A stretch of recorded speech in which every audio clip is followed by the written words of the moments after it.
Patchwork is a staple in Atlanta. If you've not heard of Patchwork, I don't know how you can say you've been in Atlanta or you live here or you're from here or what have you. Um, Patchwork is, um, like I said, a movement of the musical culture here in Atlanta. And, you know, if you can say some of the best artists in the world have been here, from Whitney Houston. I remember she was here when I was here. Jay-Z, OutKast, Goody Mob. I mean, all the Atlanta greats, the Dungeon Family, the Attic Crew, Parental Advisory, Young Bloods, Jim Crow, like all Little John, like Little John used to do his mixtapes here in Patchwork at 995, actually. He used to do those first mixtapes at 995.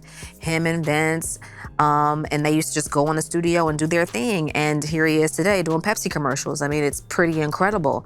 So absolutely, Patchwork has a hand in all of those people's careers, I feel like, because everyone starts from somewhere. And this is not a bad jumping point or starting point for anybody.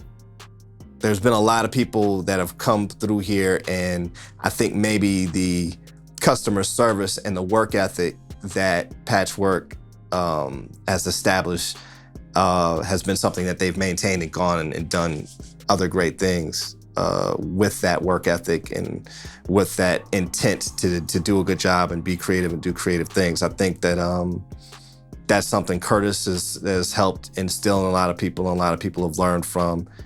And I think it's the reason people keep coming back to Patchwork. It's not, it's part of it has to do with the fact Patchwork has, over the years, been an anchor point for both hip hop and R&B music in Atlanta. Not only as a good facility and a quality facility, but also as a place that I think you always get consistent service. You can expect to go there. If you go to McDonald's or Starbucks, you go to those places because you expect to get the same type of service every time. And I think Patchwork has been able to maintain and do that. I think that, Curtis has been able to find a way to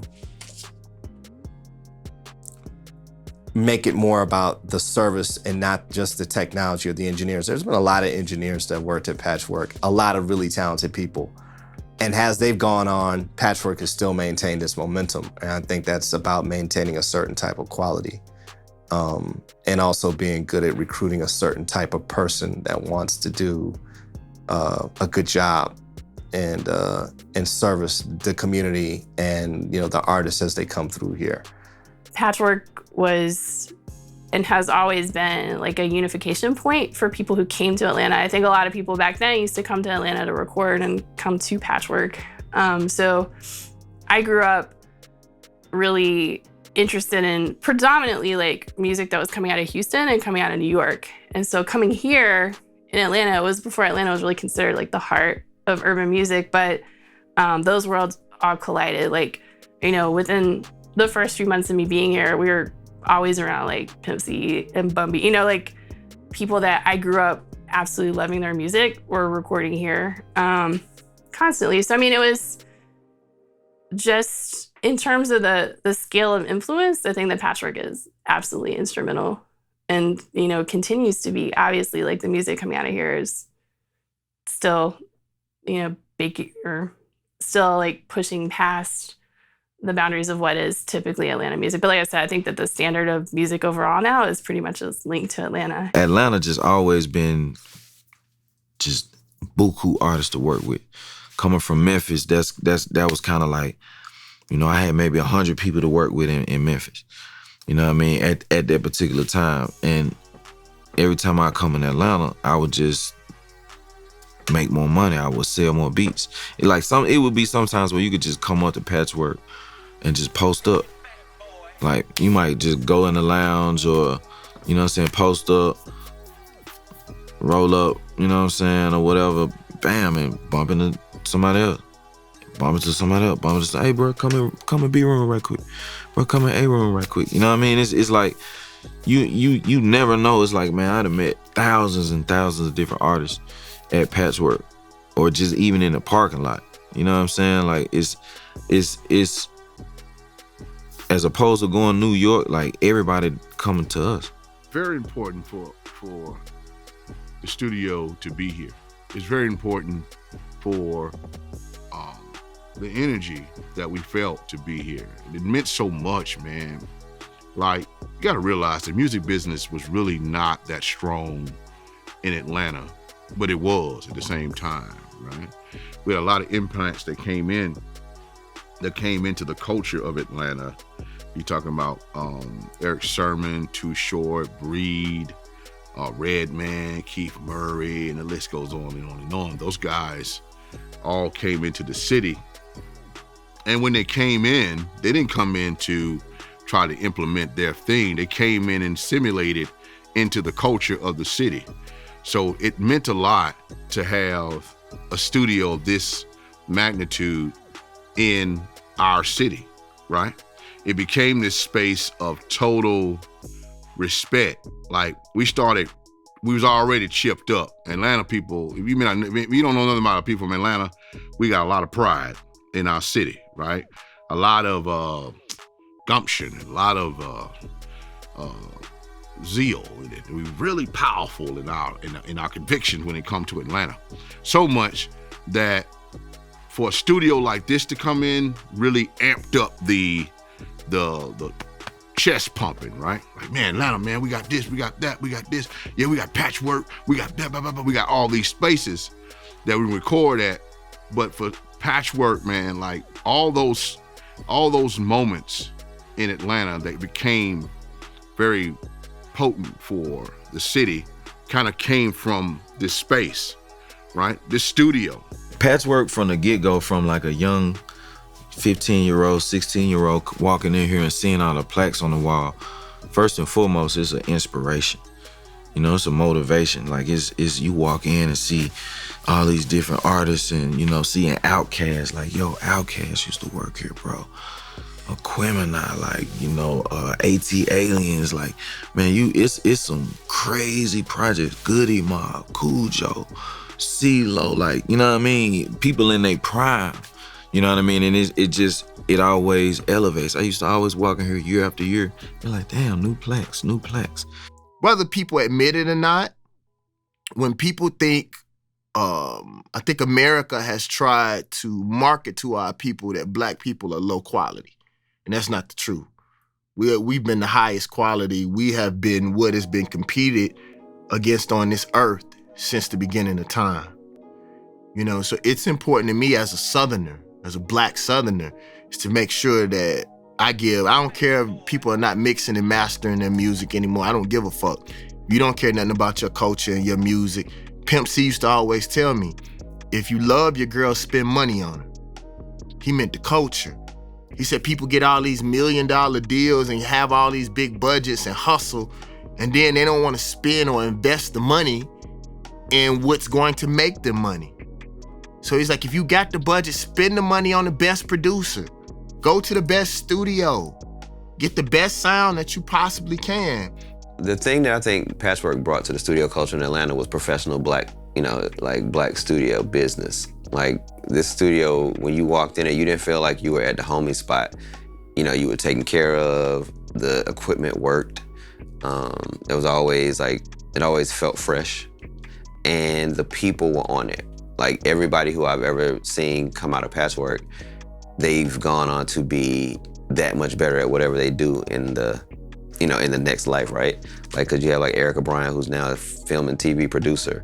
You got Jason Jeter, who's, you know, managed T.I., partnered with T.I. and Grand Hustle, has a cool furniture businesses. Like, it's, you know, something about the training that comes out of here, it provides like a certain amount of professionalism that you probably can take anywhere else. Impactful things that Patchwork brought to the studio culture is etiquette, professionalism, quality, standard. I think if more than anything what it brought, and I won't even say to Atlanta, I would say to the music industry in general, is it's so very important for Black businesses to over exceed, right? Because the that one time we slip, you know, all the rocks come flying. And I think that what Patchwerk has been able to do as being a Black-owned recording studio, because we've heard a lot of studios come and go, the environments aren't the same. I think Patchwerk brought a business model for recording studios that broke the mold. I don't know, you know, any studios that operate in the same capacity, and the fact that it's Black-owned, it came from a Black-owned foundation, I think is very valuable. Outside of that, you know, just care and concern for the way they care and concern for the staff here lends itself to something new. And I think the energy that the studio harnesses lends itself to being able to tell a story as well. I think that's why so many people love recording here. As we was just talking to Kurt, he was telling us a few war stories where people, they wanted to buck the system, want to smoke in the studio, but you can't, want to do this, that, and the other. They go elsewhere, and then they realize that there's no energy to be matched like Patchwerk. So I think that speaks very loudly to some of the things that Patchwerk has brought into the game. The studio culture of Atlanta has been thoroughly impacted by Patchwerk. I've watched many studios patent themselves after Patchwerk. Not to get no credit, of course not, but following the narrative, like we said earlier, hiring engineers on staff, giving them benefits. That is direct reflection of Patchwerk. That has a lot to do with following. People follow successful monarchs, right? They follow successful things that become great. That's the way businesses work. They look at something and say, man, that's working over there. Let me try that, right? And Patchwerk for many years have created a bar of excellence that makes people follow.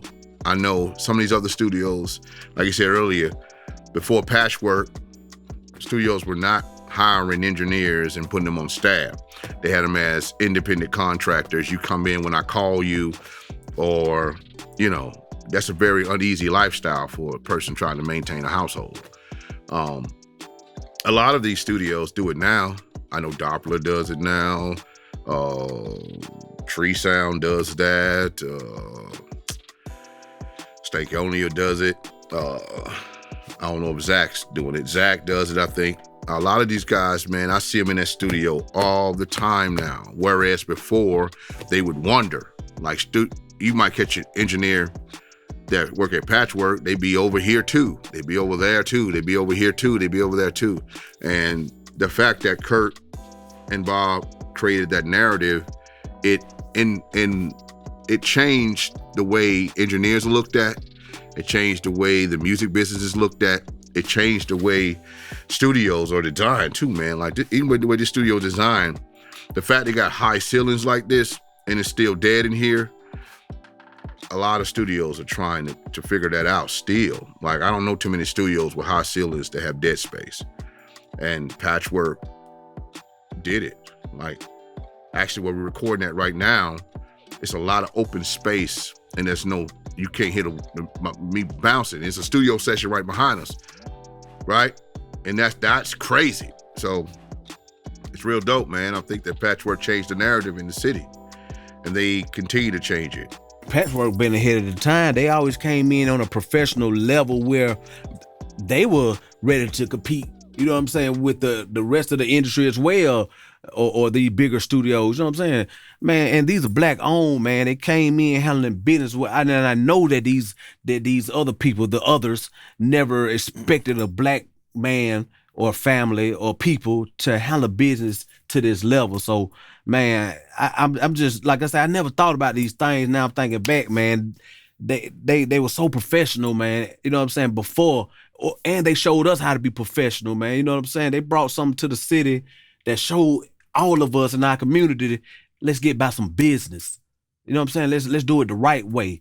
Let's make people comfortable, you know what I'm saying? Like I said, he was providing, Patchwerk was providing runners for us so we could just do our work, you know what I mean? Where anything we needed, you know what I'm saying? At the time to keep us comfortable right here so we can do the best music.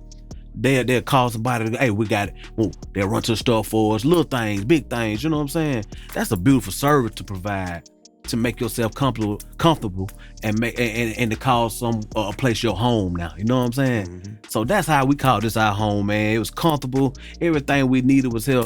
I don't even know why would we go anywhere else, you know what I'm saying? So again, we had a smoke room. So if cats knew to come to Patchworks if they wanted to get down and they wanted to get down. So it was like you come, you work, but at the same time, you'd want to know that you could go somewhere, chill, not be bothered, invite your friends to come through. If there was strippers, if strippers needed to come through, whatever needed to happen, so the people could feel comfortable doing what they love to do. That's what Patchworks was.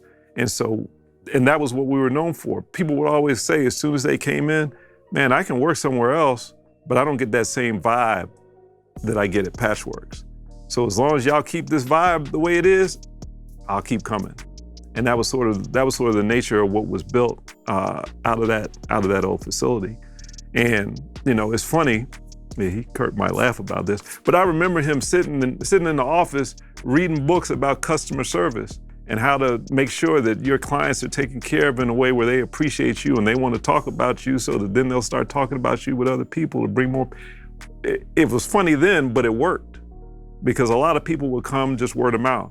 Well, I know that they're working over there and they're saying your spot is dope, so let me check it out. Let me see if I get the same vibe that they got off of your spot. And that's what would happen. These are also things that make Patchwork the unique entity it is, because as an independent artist, I can come in here and I just got a hot song that I want to record. I don't want to sign to nobody. I want to make my song. I want to get it in the system. I want to design a flyer to give it to my friends at school or wherever, right? You can come do that at Patchwork. You don't have to be Luda. You don't have to be Tip. You don't have to be Jeezy. You don't have to be nobody up here in order to have access to that quality. You know what I'm saying? So I think what Patchwork has done as a base here is more valuable than music, because through the workshops, the podcasts, and all the other services that the studio provides, even Lil Tim down the street, who just recording in his garage or in his basement, he still has an opportunity to come to the studio to connect with resources that he's not gonna get in his basement. So I think that lends itself to the value that Patchwork has brought to the music community here and giving back. And I know that that's probably one of the biggest models that Curtis, which I'm proud of Curtis for doing, is giving back through the I Do Music program, the weekend workshops, where young music professionals, they can actually come learn how this shit really work, and they can learn it from somebody who's not trying to manipulate them and who really wants to give them fair game. So I think all that contributes to the value for the small artist recording studio on up to here, I definitely feel like Patchwork influenced the music culture, because every sound, everything that was going was coming out of this building. You walk down the hall, look at all the plaques. You feel me? Just look around at all the plaques. I think after a while I started brainwashing for Patchwork. Just not the people, but seeing everything that came out of Patchwork. I know some young guys right now, right? Never been to Patchwork or so before they got here recently. They whole thing of success to them is wanting to get in Patchwork. And that's crazy. That's dope. It's so dope. And the only way they can feel that because they seen what this building has produced, man.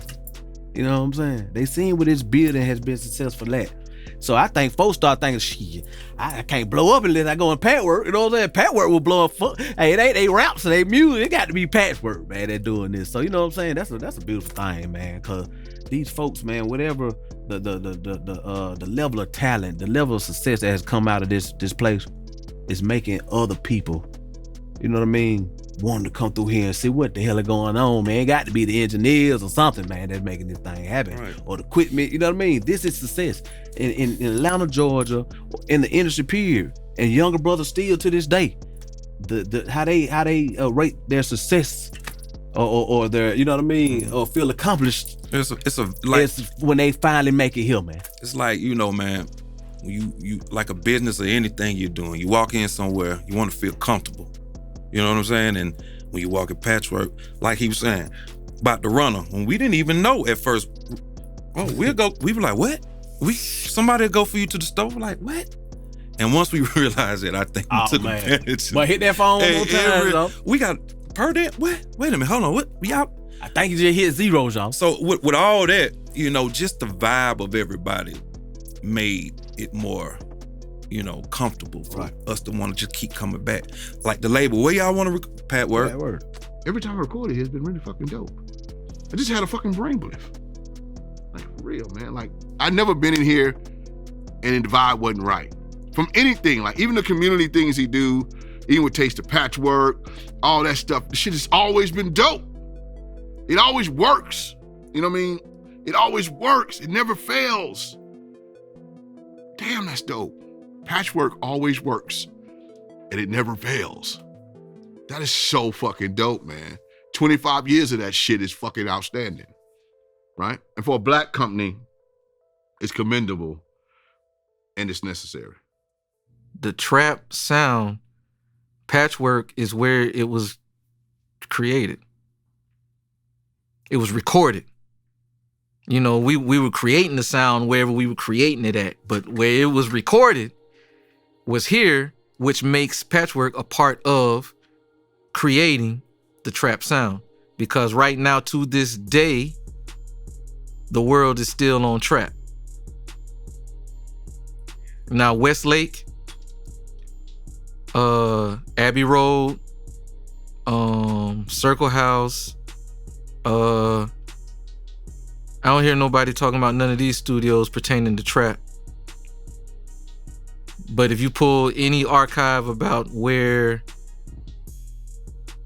Jeezy blew up, Gucci blew up, it all comes back to Patchwork. And I remember working with Jeezy. Now we seeing Jeezy flags in here. I remember playing, Julia Beverly called me one time to, what they call the other room, 99,000? 995. So, okay, we in 995. Julia Beverly called me, come to Patchwork, I got Rick Ross up here. And this is right after Every Day I'm Hustling. You know what I mean? Like right around that era. And I come up to the studio with a beat CD or whatever. And I played 5 beats. One of the 4th or 5th beats was Here I Am. And the instrumental, and I play that beat, and Rick Ross is just like, whoa, what is that? You know what I mean? And he was like, yo, I got somebody I'm gonna send this to. I was like, for real? He didn't even tell me who he sent it to at first. He sent it to him. I found out it was Avery Storm when he sent it back. Avery Storm sent that hook back probably in like 2 hours. Bro, we play that hook, he turned the volume up. Bro, it's just like magic. Here I am, $100 that I spent on her. It was just, as soon as you heard them first 2 lines, it was just, we out of here. Bro, I was just like, huh? This is a part of the sound of trap. This board, this room, that room is a part of the sound of trap. So without Patchwork, trap probably still would have hit, but I don't think it would have sounded quite like how it ended up sounding. And I know that sounds, you know, cliche or whatever you want to call it, but as one of the creators of the trap sound, I'm here to say that I think Patchwork was a big part of that sound, because the engineers that worked in this building were A, recording it, and B, mixing it. So it was the first time that we felt comfortable. We never had to leave. We didn't have to leave the mix. Like, we didn't have to leave the master. So we could do our music and stay in our vibe. We can leave the studio and go to the club. And like, you know, not that you want to waste money, but when you're looking for inspiration, having a studio in the middle of downtown where you can go 10 minutes this way and there's a club and there's a restaurant or there's somewhere where you can be around the energy that it requires to put into the music.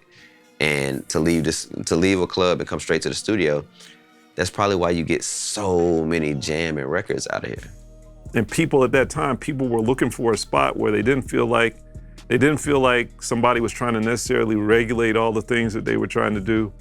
It wasn't stuffed shirt and straight-laced and sort of business, and you check in and you check out. It was an environment where people felt comfortable. They could be creative in their own space, and they could make good music. And yeah, so in terms of the vibe, I think that was that key. That was that thing that kept bringing people to the studio.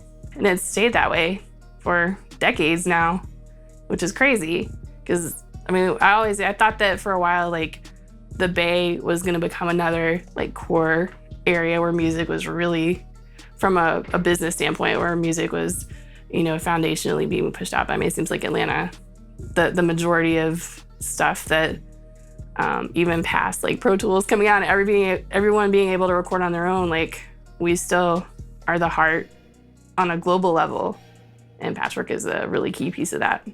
Other studios have closed and, you know, shut down over the years.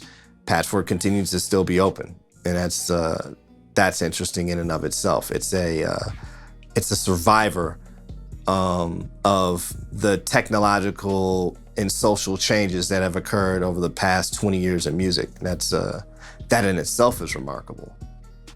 You know, the fact that Curtis has been here for 25 years is interesting in and of itself, in that how many people retain a job in our society for more than, you know, 5 or 10 years without moving on?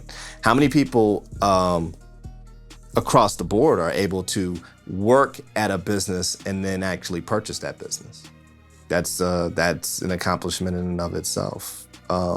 Real estate is important, and it always has been important, even in feudal times.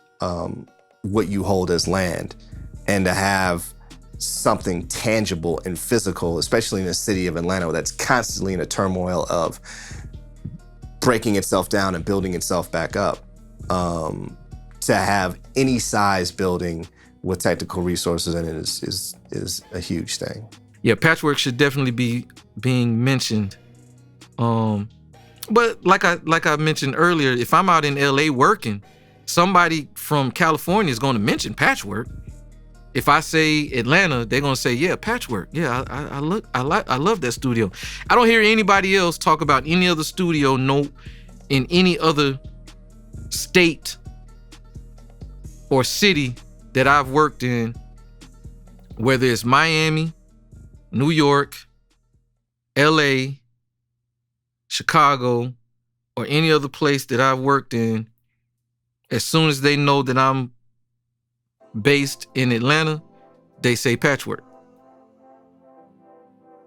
And this is, you know, this is, you know, I'm living that. So, you know, I'm me. So I'm telling you, people mention Patchwork, but it needs to be mentioned globally, like the Abbey Roads and the Westlakes and all these other iconic studios, because it is an icon. It's iconic. Patchwork is iconic. You mention Atlanta, you can't mention Atlanta without mentioning Patchwork. Rhyme and Reason, I wasn't even signed up. Was I signed? Yeah, I was signed already. I was signed to Priority by then. It's a documentary, and I always call it the Cornerstone plaque. So we had no plaques. We had one artist.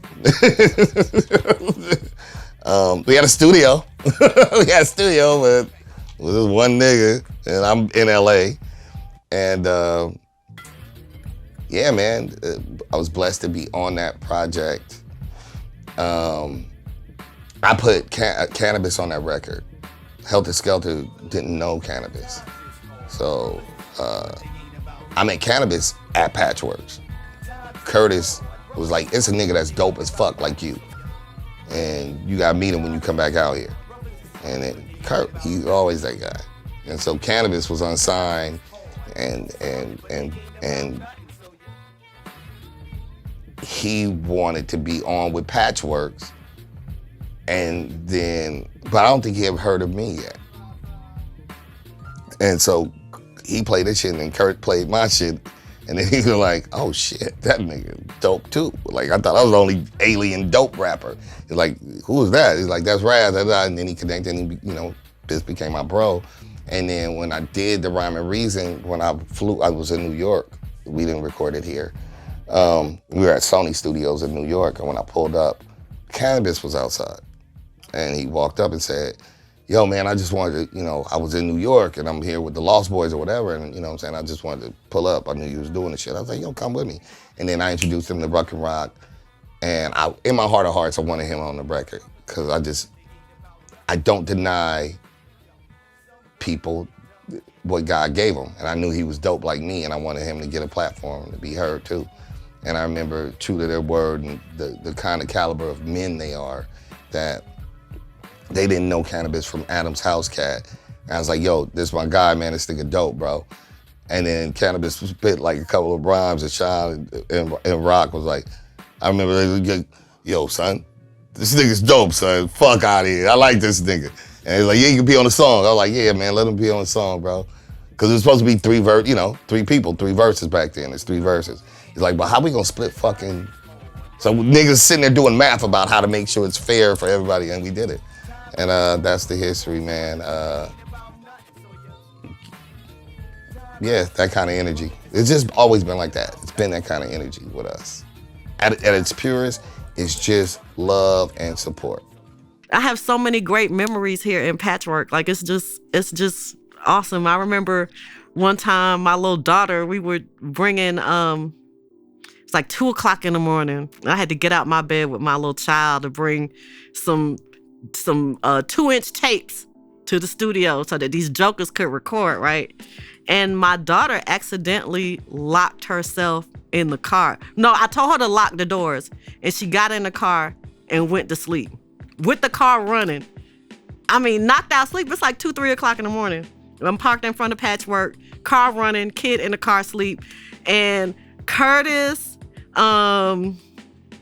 Chuck Smith, some other football players, some rappers. I mean, we were all just shaking my car to get the baby to wake up so that I could get in the car and go back home. Because it was supposed to be a straight, take these 2-inch tapes in the studio, go in and come back out. And that's all the time it took for her to just go in there, fall asleep, and lock herself in the car. And it was crucial, but we woke the baby up. They shook my car till she woke up and unlocked the door, and we went home. So thanks, guys. Dre on OutKast AT Aliens. Dre did what, 4 or 5 songs. It was Elevators, Over the Woods, Jazzy Belle. I can't remember where the 4th one was. But we did all those songs in one day. Matter of fact, we did the vocals to all those songs in, I want to say, about 4 hours. So they knew the songs, and they came in, and it was close to finishing up for the album, and they came in and they said, look, we're gonna pay you for the day, but if you get us out by 8 o'clock, I'll give you $500. So you know what I said. I was like, bet, let's do this. So we recorded Elevators, Over the Woods. KP came in and put scratch in Over the Woods. And if you ever listen to Jazzy Belle, people kind of wonder what that weird sound is. Well, at that time we just had the Studio 820s, right? Which was the console, the recorder that we had, and it had a thing called reverse record, which means that we could record backwards without having to take the tape and flip it over. So what we did was re-recorded a guitar. He came in, he laid the beat down.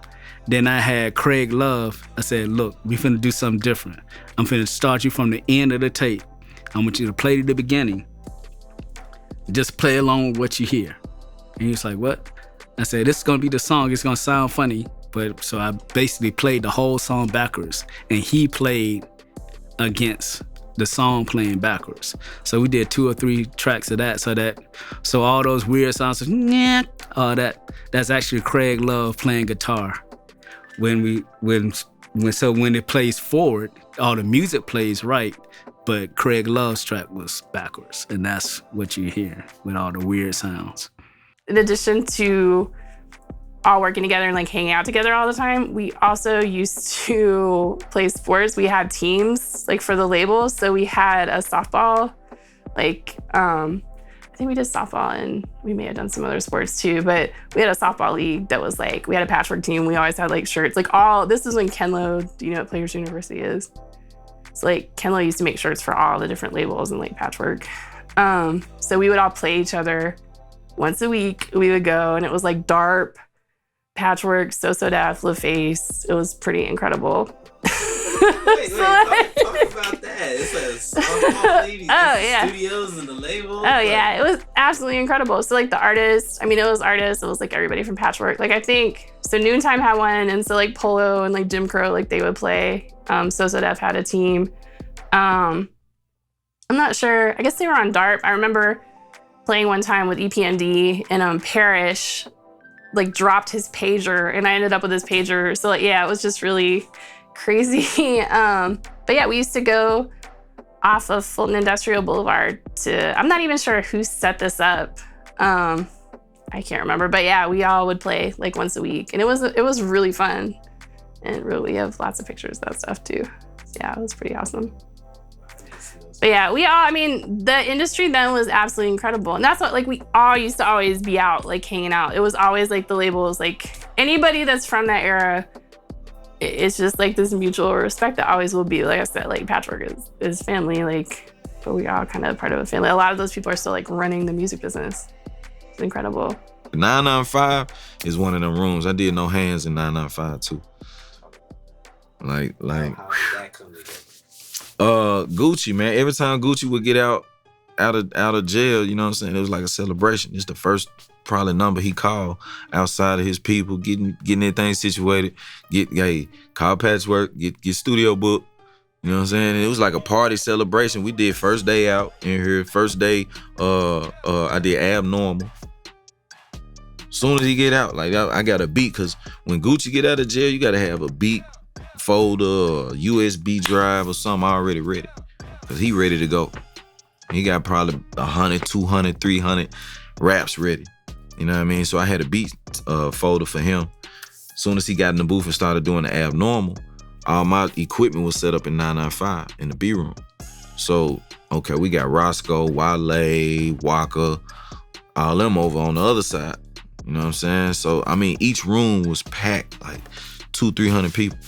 Imagine 100 people in 995. I couldn't even touch my keyboard like that. I'm playing the keyboard like this. That's why the chords and the keys so simple on No Hands.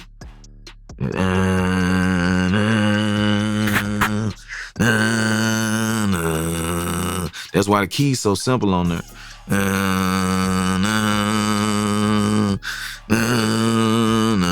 You know what I'm saying? As soon as I finished the beat, I probably did the beat in like 5. It was actually recorded and leaked on Worldstar. So you might be able to find it. I'm cooking up the beat. Roscoe Dash over there just going crazy. So I start like when I make beats, I pay attention to who paying attention. You know what I'm saying? It's like, okay, I see Roscoe in his in his zone. What you got, Roscoe?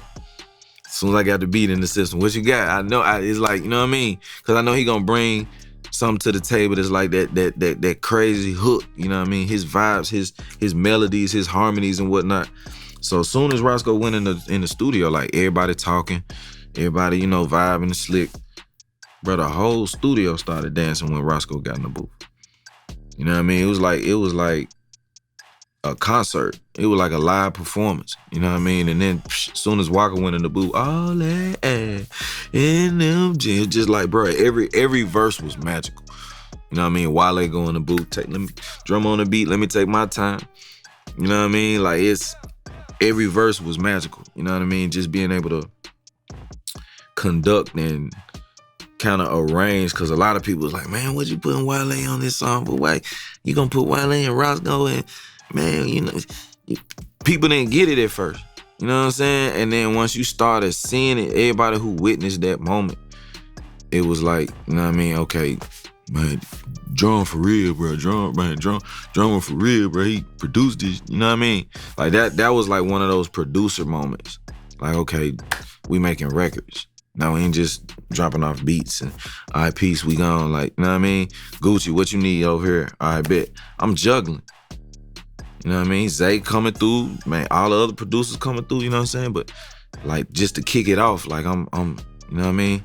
You gotta be able to juggle and produce 2 different rooms at the same time, even 3 sessions at the same time. Well, bring back memories, man. This was when we did the Yui remix. See, we had did Yui around that time. That was like one of our first singles. And that's the first time we brought Lil Wayne to town. You know what I'm saying? It was dope. Yeah. That I remember that in Patchwork, the old Patchwork. Lil Wayne was about 15 at the time. Yeah, he was, yeah. And he got on our remix, Yui.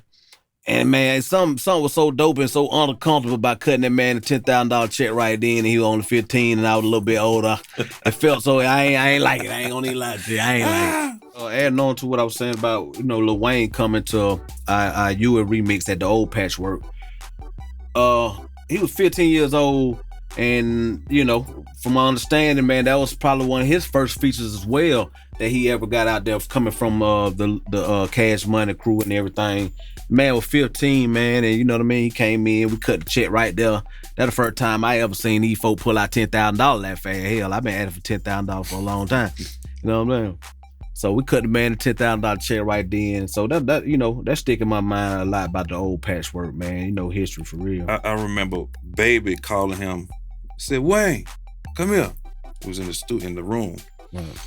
And he said, rap. Man, I remember Lil Wayne said about 25 rap before we said, okay, bro, go in the booth. Right. You remember that? Yeah, He kept rapping. He wouldn't stop. It was like, go on in there. And the crazy thing he said in the song was, I get them things out the attic, time to polish them down. Yeah. Like, that's our thing, the attic crew. You know what I'm saying? And at the time, it's like, he had to be watching us knowing about the attic for him to say that and for him to come up with it that fast. So that was a good memory, and one of the good memories in the first Patchwork.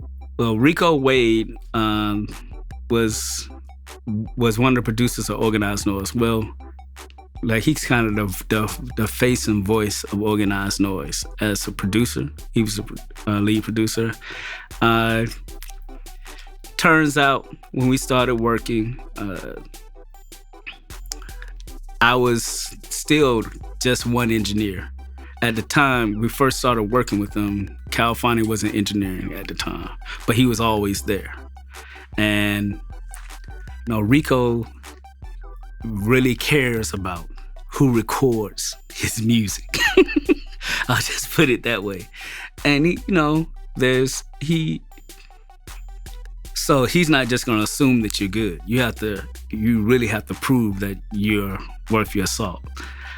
And Curtis did have me make one huge mistake, which was, he was like, well, we're gonna make this look good, so I need you to wear slacks and a button-down shirt and look, best dressed business casual. I said, but we're about to engineer business casual. So here I am, walking in front of Rico Wade, talking about I'm your engineer, and I'm just like a preppy. So, of course, he was ragging me. It was nonstop. It was nonstop. Until Goody Mob came in, and it just so happened that since I went to Maze, and some key members of Goody Mob went to Maze, they remembered me. So when they walked in and they were like, what's up, Jarvis?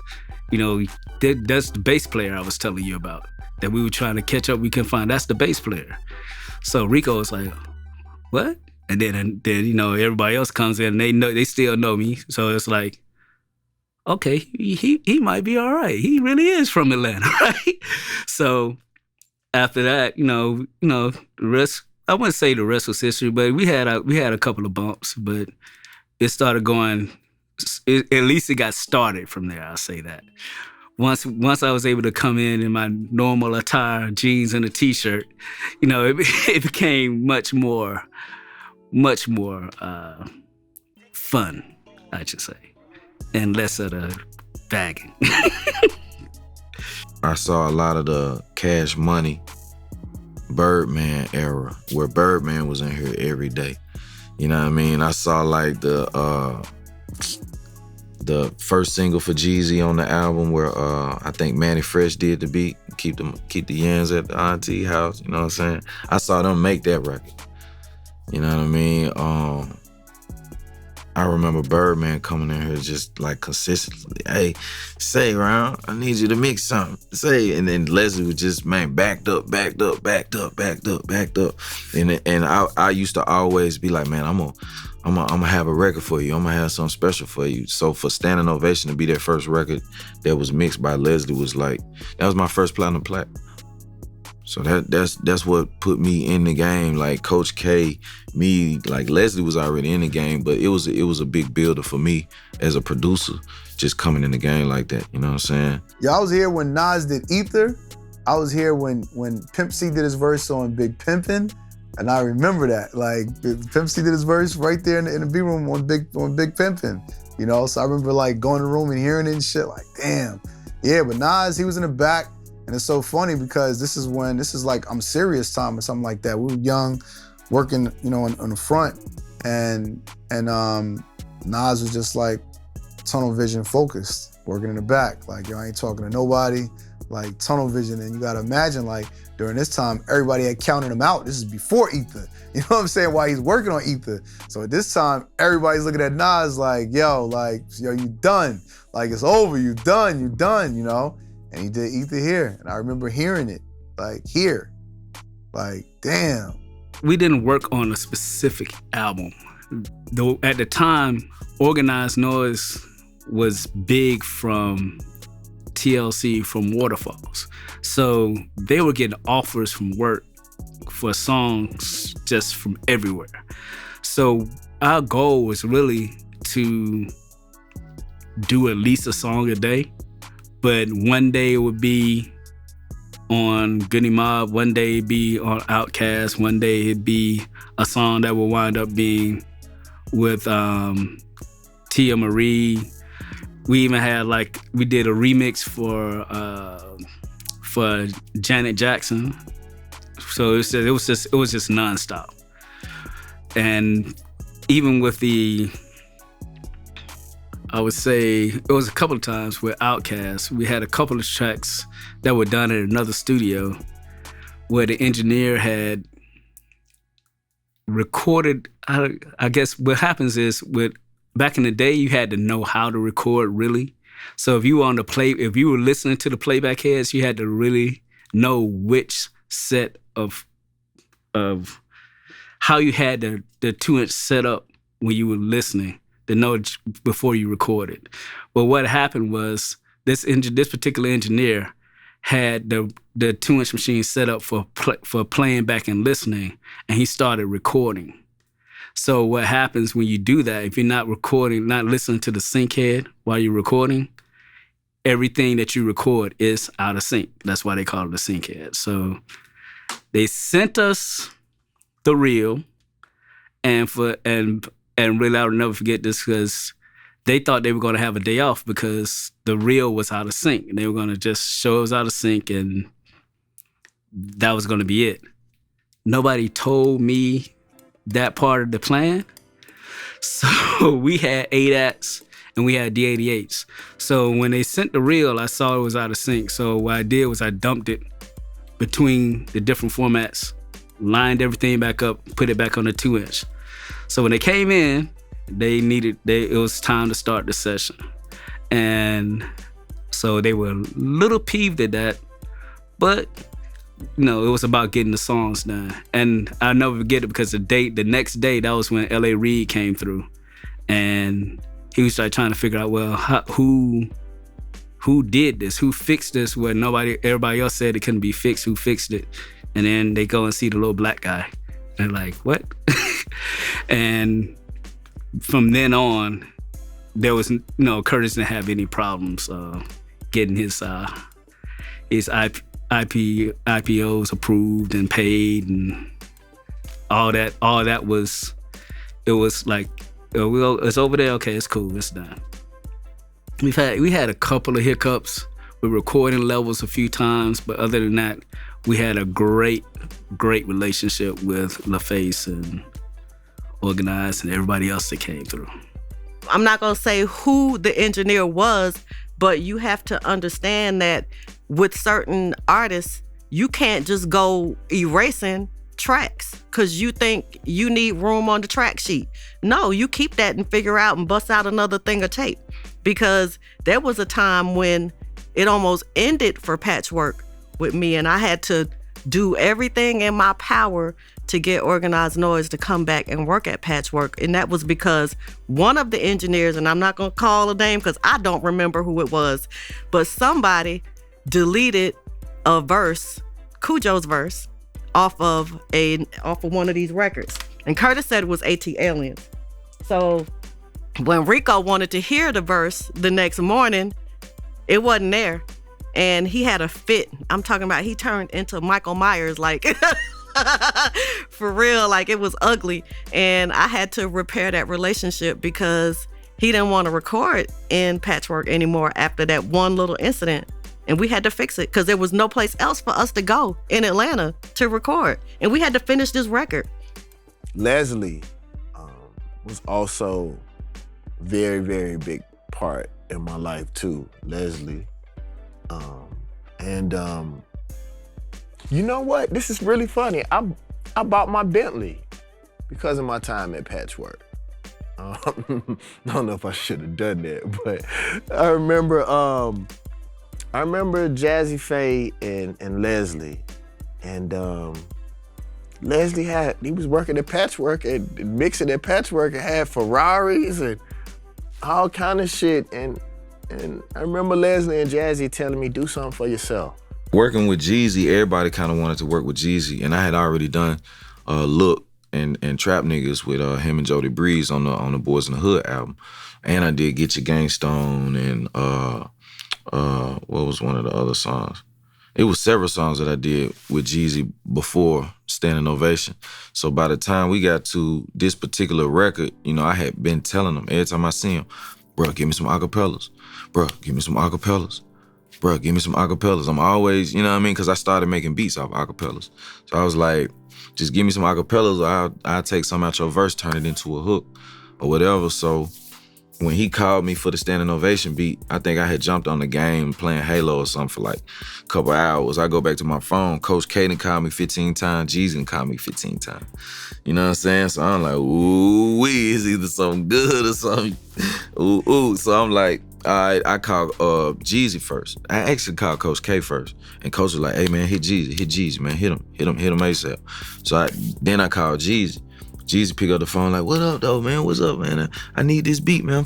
He told me right then and there he was finna put Jay on the track. So I was just like, all right, let me hear the beat. He played me the beat and the beat sold. I'm like, man, I gave you them beats 6 months ago, man. You just called me, you know what I'm saying? And I had sold that beat to some more folks. So I'm like, man, give me the acapellas. Again, we back to square one. What I've been telling you, all right, just give me the acapella. You know what I'm saying? So he probably took it around, took the acapella to a couple other producers. They ain't hit the spot the way they wanted, the way he wanted the sound to be. So he called me back the next day like, man, I can't send you the acapellas on email. You're gonna have to pull up. And I stayed in Stone Mountain at the time. So I'm like, all right, bet. You know what I'm saying? He sent me the address to Patchwork. So that's a nice little 40 minute drive, you know what I'm saying? So I drive all the way down to Patchwork and pick up the files to the session. And I went back to Stone Mountain, did the first version of Standing Ovation. Bring it back to Patchwork. Play that for Jeezy. Jeezy like, man, that ain't it, man. So I like, all right, bet. I went back to Stone Mountain. You know what I'm saying? I probably had like $150, $100 on it. You know what I mean? Put another 50 in the gas tank. You know what I mean? That's some nice gas back and forth. So bam, I'll go back, do the second version. Come back, pull up. Jeezy like, man, it's close. I like the drums, but so like that ride back, that particular trip, I listened to the whole Trap or Die. Like I just listened to the whole mixtape, and I'm like, God damn, this nigga loves some fucking horns. This nigga love trumpets. This nigga love, you know what I'm saying? The horn section. So I'm like, all right. When I made the third version of Standing Ovation, which is what the world heard today or hears today, that was the first sounds that I put in there was the horns. Cause it's like, you gotta match Jeezy, A's, like that. Hey, if you listen to the beginning of it, hey, it go right with the horns. It's like a perfect chemistry. The drums easy, you know what I mean? You just put the drums together quick, but like, just the arrangement of the music has always been like my forte. And sometimes you gotta dumb that down, but you gotta cook it up the way, you know what I mean, your client wants you to cook it up. When we were working with Ludacris, right? This is when I was freelancing, and I was coming and working with Ludacris. And, Def Jam South picked up Ludacris because he had an album done, and they needed to sign someone. And at the time, they were trying to find, it's the same thing, your A&R's from Texas, so he's trying to find a Texas cat or whatever. And they weren't finding it, so they forced them so they went ahead and, to keep Def Jam South going, they went ahead and signed Ludacris. And they were not fans at first. And I remember recording. We were working on the album. The single was already recorded, and we were working on the album. And I remember this clearly. That whole week, they were like, yeah, I mean, like, I don't know about this stuff, but yeah, at least we got this done. At least we got the deal saved, da. That's what Def Jam people were saying, right? Then the single comes out, just literally the next week. The single came out that Tuesday. When the charts came out, and when the spin report came out the next Tuesday, it was just I can't even remember what song, but it was whichever song. It was a hit. It was an obvious hit. And to see them come in the studio and say, "I knew it.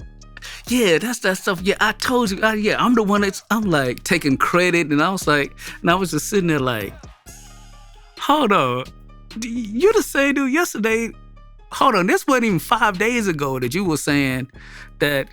I can't believe this, that he had to sign this dude, da. And now he's the greatest thing since sliced bread. 2 seconds later, same scenario, I meet DJ Toomp, sitting on the couch. DJ Toomp on the couch, I'm on the couch, I'm at the desk, we talking.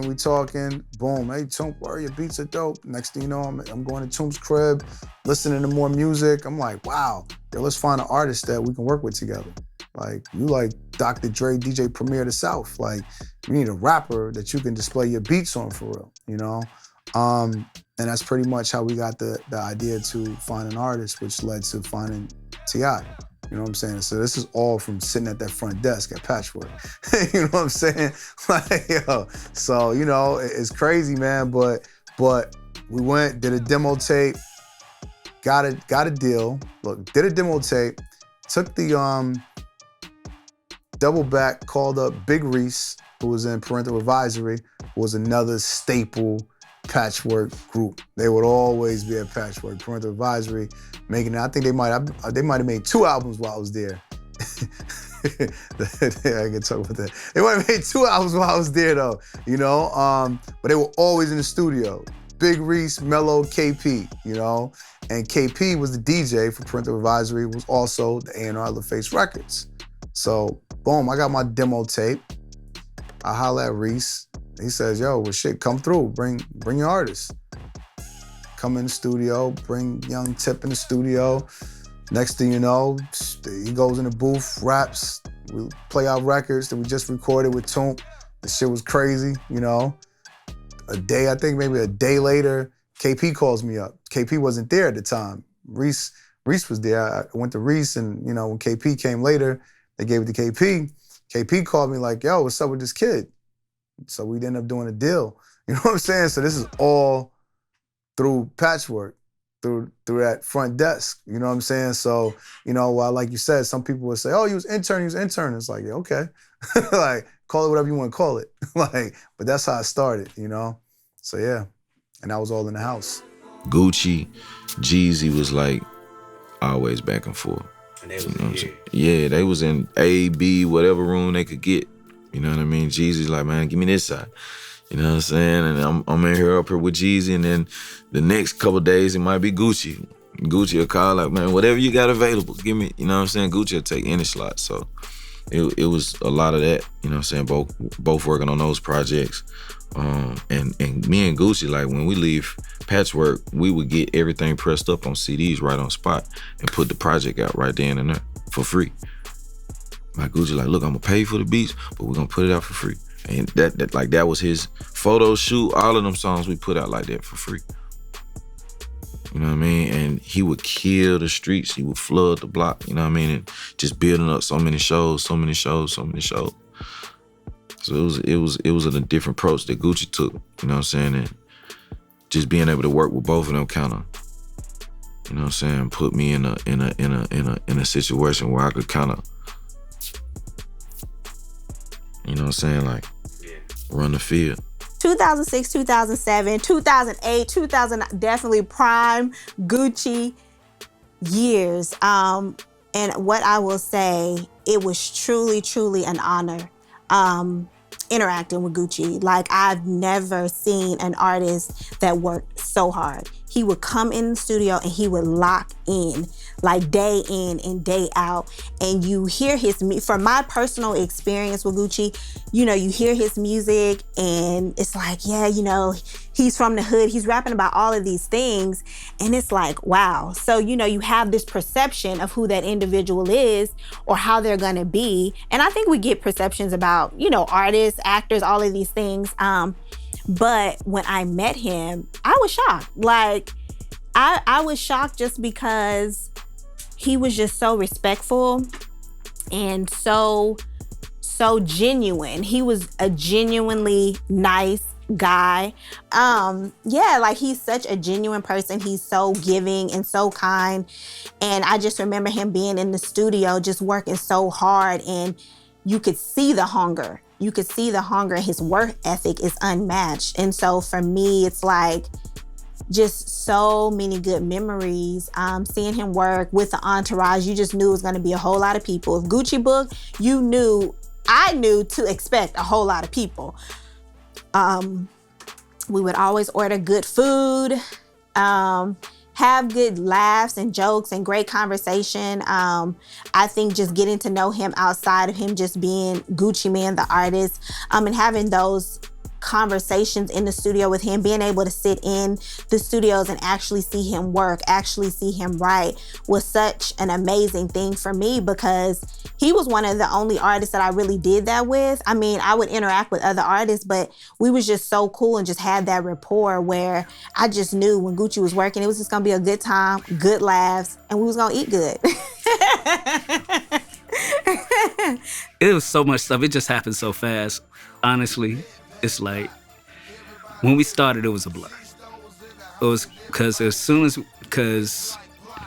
we had a second where we were working with but this was all after Curtis got here, because we worked with Father MC for a while, and that was in the summer when we first had the equipment in, and then it was so fast. Like I said, it was just like, it was a point where I didn't know what day of the week it was. It was just work nonstop.